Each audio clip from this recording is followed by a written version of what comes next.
نقطة، ثم اتحاد تطاوين في المرتبة الثالثة ب 18 نقطة، المرتبة الرابعة النادي الصفاقسي ب 16 نقطة. 16 نقطة أيضا للملعب التونسي لهنا محمد علي بن رمضان في مناطق الجزاء، يوزع ترجع لمعتز الديم، معتز الديم تسديدة معتز الديم، والهدف الأول للترجي الرياضي التونسي.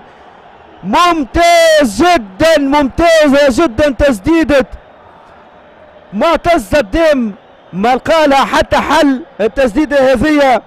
خامس تسديدة مؤثرة للترجي الرياضي التونسي، المرة هذه في شباك مكرم البديري بعد تصديه لأربع تسديدات مؤثرة.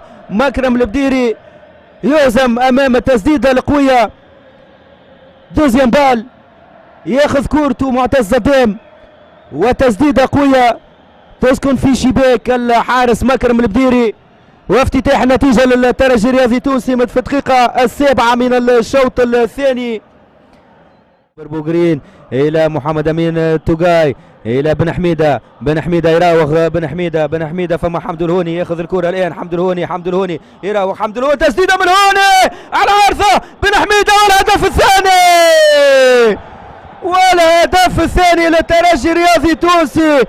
محمد امين بن حميده بعد سيكونس طويله نتاع بوسيسيون وامتلاك كره للترجي الرياضي التونسي من الجهة اليمنى بين عمامو وبوشنيبة، الكرة توصل إلى الجهة اليسرى في انطلاق العملية.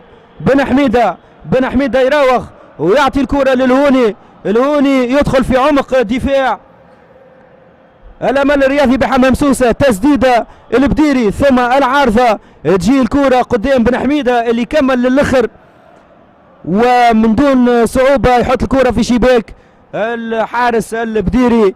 وهدفين مقابل صفر للترجي الرياضي التونسي مع مطلع دقيقة 36 وزوز تغييرات في الأمل الرياضي بحمام سوسة بدخول